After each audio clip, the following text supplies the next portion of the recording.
Eu gostaria de convidá-los para a leitura do nosso texto base de hoje. A nossa reflexão continua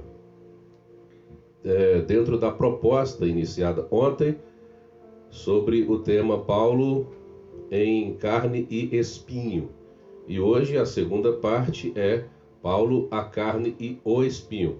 Ontem nós falamos um pouco sobre a vida de Paulo, sua personalidade, sua persona, né? Falamos um pouco sobre sua conversão, e hoje a gente vai falar sobre essa que é uma grande questão na vida do apóstolo, o espinho na carne.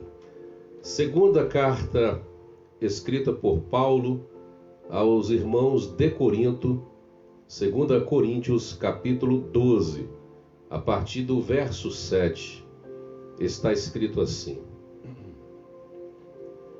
E para que não me ensoberbesse com a grandeza das revelações, foi-me posto um espinho na carne, mensageiro de Satanás, para me esbofetear, a fim de que não me exalte.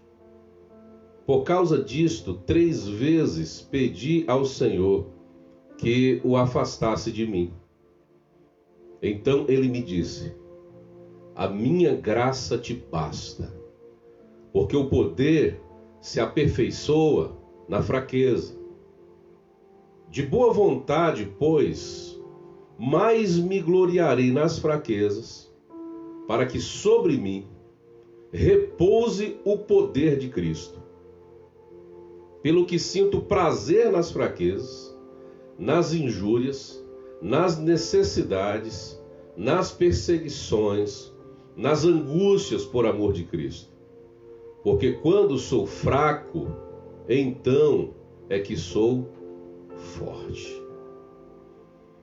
Pai, nós estamos diante da Tua palavra e o Senhor sabe quantas pessoas estão nos assistindo hoje que podem identificar-se com aquilo que será dito por nós. É por isso que peço que comunique por meio desse simples e pequeno instrumento a palavra do Senhor para tantas pessoas que necessitam ouvi-la hoje, para que as suas vidas de algum modo sejam tocadas, transformadas, edificadas, acrescidas para a glória do nome do Senhor. Bem, nós temos aqui uma alegoria bastante aguda. Esse que nós podemos chamar de tropo metafórico de Paulo, esta alegoria, tem uma difícil interpretação. Apesar de ele utilizar alguns elementos comuns na linguagem, inclusive dos seus destinatários, que são os irmãos da igreja de Corinto, a forma como ele vai apresentar esta metáfora, esse tropo, não dá vazão àquele que lê o texto de compreender exatamente o que Paulo tem como sendo esse espinho na carne. Está compreendido, talvez até com muita clareza, que o que ele tem é um tormento. Ele sofre de uma aflição que é frequente, que é constante, que é permanente, que não sai, é insistente o sofrimento que está diante dele. No entanto, quando Paulo apresenta a sua metáfora, quando ele apresenta a sua alegoria, a agudeza está exatamente no poder que ela tem de fazer as pessoas refletirem a seu respeito e pensarem: qual era a aflição de Paulo? Qual será a grande questão do apóstolo?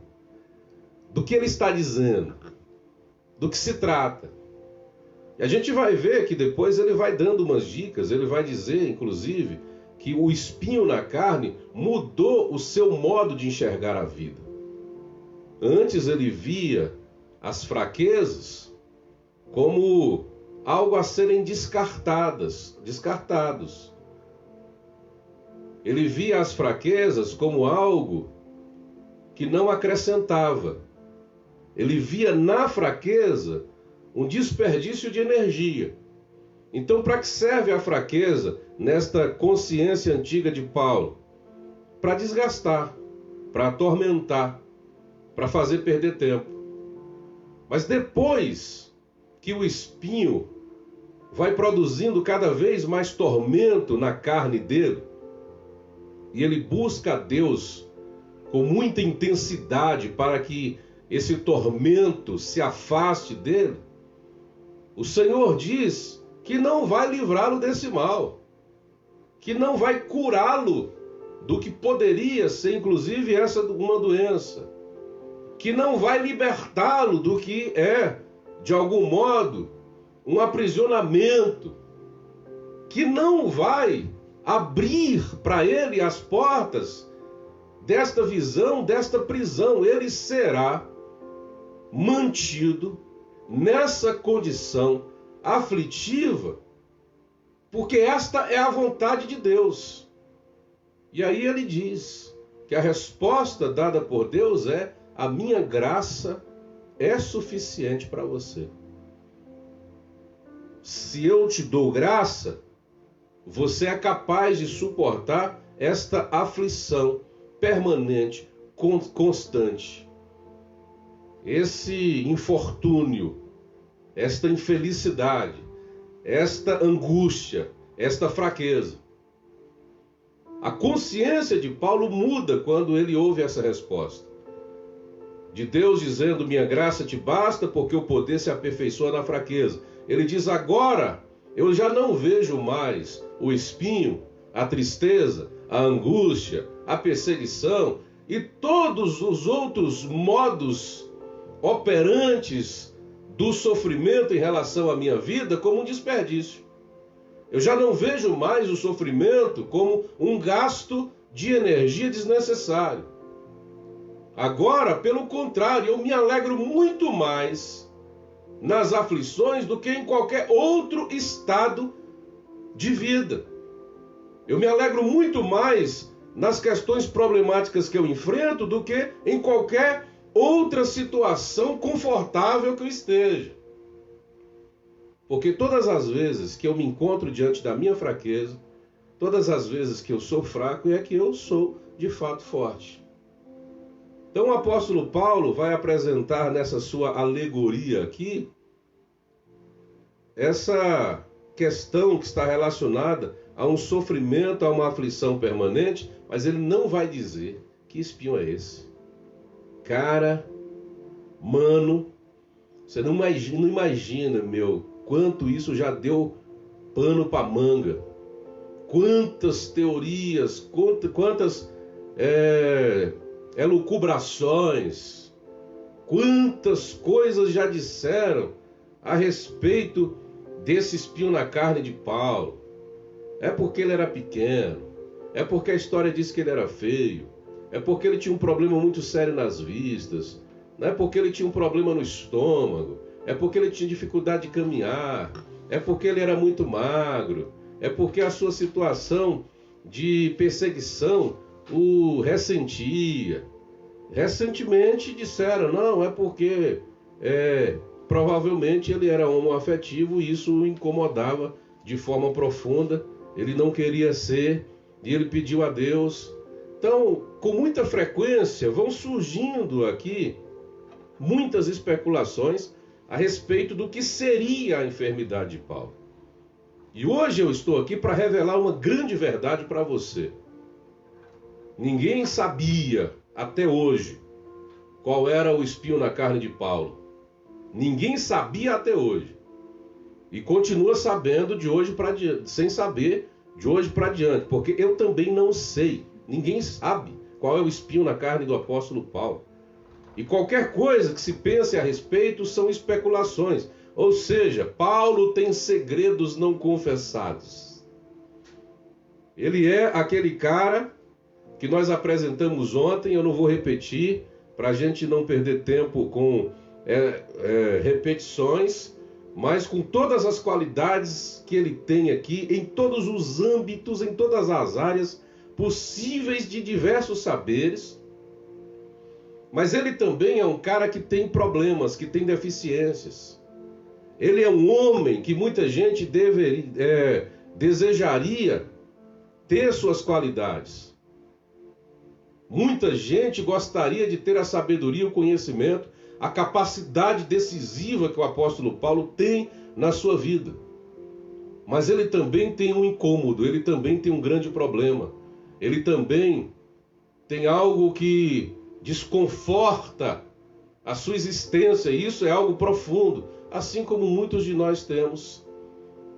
Assim como muitos de nós também gostaríamos de nos livrar de algumas coisas que existem e a gente não consegue. Paulo também, em dado momento da sua vida, queria se livrar desse problema e não pôde. O que Paulo vai nos ensinar é que a visão a respeito da questão pode ser mudada. E quando a visão a respeito da questão é mudada, a gente consegue conviver com o espinho de modo confortável e inclusive alegre. Então, o que nós podemos compreender aqui? A experiência do apóstolo Paulo vai reproduzir algumas realidades que podem ser apontadas, podem ser pontuadas nesse momento de forma muito rápida na nossa reflexão. E a primeira realidade que pode ser apontada aqui é que suportar espinhos pode ser uma questão de sobrevivência, gente. Então, quando Paulo diz assim, olha, é para que eu não me exaltasse, é para que eu me mantivesse na posição que Deus queria, é para que eu não matasse o meu ministério, que me foi dado esse espinho na carne. Quando ele diz que lhe foi dado o espinho na carne, então o que a gente entende? A gente entende que o apóstolo Paulo tem aqui um espinho mensageiro do diabo, mas que de algum modo está a serviço de Deus. Mas está a serviço de Deus para humilhar o apóstolo Paulo. Que coisa aparentemente mais contraditória. Mas suportar esse espinho com todas essas contradições e essas aparentes incompreensões para Paulo inicialmente e para a gente, às vezes a vida toda, essa incompreensão para Paulo inicialmente, que depois ele compreendeu, e quando ele compreendeu, ele ficou satisfeito, mas às vezes a gente não compreende certas circunstâncias adversas que chegam para a gente como um mensageiro do diabo, mas estando a serviço de Deus, o espinho, o incômodo, que pode ser qualquer coisa na tua vida, e que talvez seja muito diferente daquilo que era para o apóstolo Paulo. Talvez seja algo do qual você quis se livrar tanto, mas estar com esse espinho, quem sabe, é também uma questão de sobrevivência para a sua vida, para a sua existência. Porque se Deus permitir que você saia dessa situação incômoda, o teu destino vai ser um destino fatal, um destino de morte, um destino de não sobrevivência. E aí eu me lembro de uma fábula que eu li há algum tempo de Schopenhauer, que é um pensador, um filósofo alemão, que é a fábula dos porcos espinhos. Ele diz que na era glacial, muitos animais começaram a morrer devido ao aumento do frio. O frio era tão intenso nessa época que os animais começaram a morrer. Até os animais que aguentavam temperaturas super baixas estavam morrendo. Mas aí teve uma manada de porcos espinhos que pensaram o seguinte: se a gente se juntar aqui, pensaram alegoricamente, se a gente se juntar e se aquecer, a gente vai conseguir sobreviver. E eles começaram a se juntar.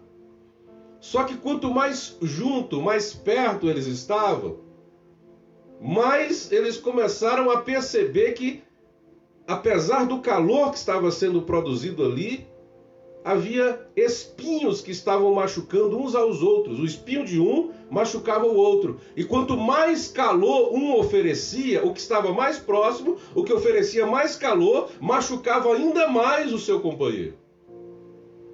Então, incomodados com os espinhos, o que a manada fez? Cada porco foi para o seu lugar.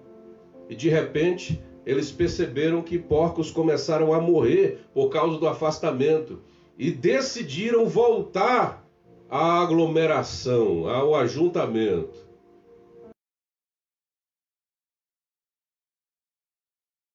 E eles perceberam que, apesar das feridas causadas pelos espinhos, era melhor para eles estarem juntos, suportando as deficiências uns dos outros, do que afastar-se em uma condição de solidão e morrerem nesta condição de solidão.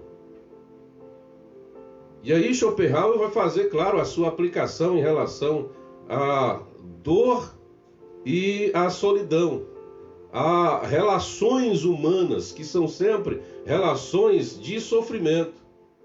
Porque aqueles que nos oferecem mais calor, às vezes são os que nos ferem mais.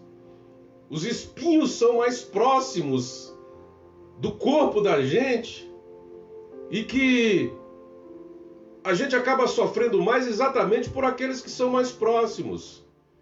E aí a gente percebe que quanto mais perto, mais a gente ama uma pessoa, mais a gente sofre com o defeito daquela pessoa. Porque as pessoas que nós amamos têm maior capacidade de nos ferir do que as pessoas que estão mais distantes da gente, que não têm uma relação tão próxima da gente. Só que Schopenhauer diz o seguinte: se a gente não aprender a viver também com as feridas provocadas pelos espinhos, ou seja, se a gente não aprende a conviver com os defeitos de algumas pessoas, a gente vai acabar sozinho na vida, morrendo no frio. Você escolhe o calor, mesmo tendo como ônus o espinho, mas sobreviver, ou você escolhe o frio. Não há ferida, não há espinhos, mas a frieza e a morte. Então a vida é assim. Para Paulo, assim como para a gente em muitas outras áreas dos relacionamentos interpessoais e outras coisas, o espinho, queridos, é uma questão de sobrevivência. E Paulo aprende isso. Uma outra coisa que a gente aprende aqui é que grandes revelações, grandes conhecimentos também vão produzir grandes aflições. Quanto mais você sabe, quanto mais você conhece, quanto mais você tem habilidade, capacidade de discernir as coisas, mais você sofre. Principalmente se dentro de um grupo você acaba se destacando por conhecer um pouco mais determinadas coisas, a sua linguagem para aquele grupo parece que se torna uma linguagem estrangeira. Então o conhecimento traz sofrimento. E às vezes as pessoas não sabem como lidar com o conhecimento. É por isso que Paulo, quando escreve aos Romanos, ele vai dizer: gente, cada um saiba o quanto convém saber. Ou seja, tem coisas e informações que não devem ser para todas as pessoas, porque nem todas as pessoas vão conseguir absorver, compreender e conviver com um determinado conhecimento de produzir sofrimento. Em Eclesiastes, capítulo 1, no versículo 18, quando Salomão está encerrando esse capítulo, e ele fala: olha, eu fui rei e eu me detive a conhecer as coisas que estão acontecendo na vida, eu me detive a saber a respeito do conhecimento, da loucura e de tantas outras coisas que estão ligadas às relações humanas, e eu percebi que tudo é vaidade, inclusive o conhecimento que eu tenho. Porque antes de mim não houve um homem em Jerusalém que conhecesse o tanto que eu conheço. Foi uma sabedoria, um conhecimento dado pelo próprio Deus. Mas no verso 18 ele diz: na muita sabedoria há muito enfado. E quem aumenta a ciência, aumenta a tristeza. Está dizendo que o muito conhecimento também vai produzir em você tristeza, porque às vezes você sabe, mas você não tem como lidar com o saber em determinado ambiente onde você se encontra. E como é que você vai lidar com determinados conhecimentos e com determinadas revelações e com determinadas ciências, se você não tem com quem compartilhar? Eu acho interessante a expressão de Leandro Carnal, que é um filósofo brasileiro, e Sérgio Cortella também já tratou desse assunto. Eles dizem que um filósofo normalmente é um cara solitário. Quem conhece muito, às vezes se torna um solitário porque não tem com quem compartilhar aquilo que seria a matéria da sua conversa. Enquanto tantas outras pessoas estão conversando sobre determinados assuntos e ele gostaria de falar sobre um assunto de maior interesse para ele e ele não tem como ter essa conversa. E ele acaba, às vezes, num grupo de bate-papo, se tornando um solitário no meio de uma multidão. Outra coisa que a gente vai aprender aqui é que quanto maior é a sua visão a respeito de qualquer coisa na vida, maiores também são os teus inimigos. Uma grande visão sempre vai atrair grandes inimigos. Aconteceu com o diácono Estevão, da igreja primitiva, e em Atos capítulo 7 está registrado a experiência de Estevão. O conhecimento que ele tinha a respeito de tudo, a sua capacidade dialógica, a sua habilidade discursiva, o seu poder argumentativo incomodaram tanto aqueles que se consideravam sábios judeus e que tinham tanto conhecimento, que aqueles para quem Estevão estava discursando esperavam apenas um momento para tirar a vida dele. E você sabe qual foi a oportunidade que eles tiveram? Quando Estevão disse: eu vejo os céus abertos e o Filho do Homem em pé à direita do Pai. Quando ele teve a visão, a Bíblia diz que os homens gritaram blasfêmia, se lançaram sobre ele, o levaram para fora da cidade e o apedrejaram fora da cidade.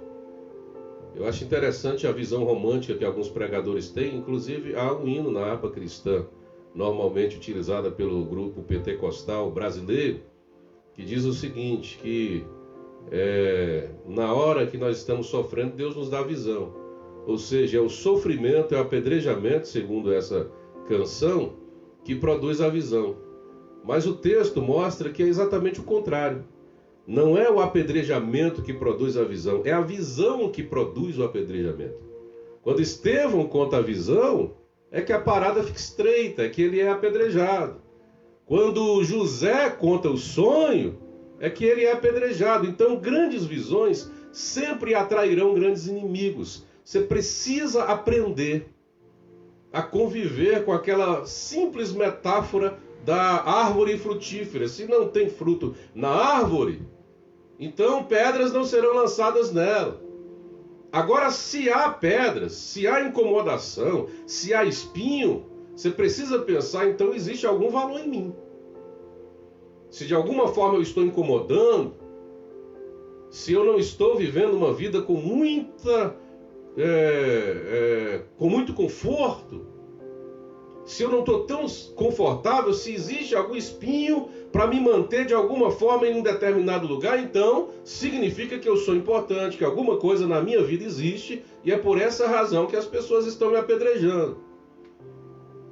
Então, se você tem uma visão de Deus, pode esperar que haverá incomodação de sua parte para outras pessoas e elas vão reagir para tentar talvez até calar a tua voz, fechar os teus olhos a respeito das revelações de Deus. Foi isso que Paulo estava dizendo, foi para que eu não me gloriasse nas grandes revelações que eu tive.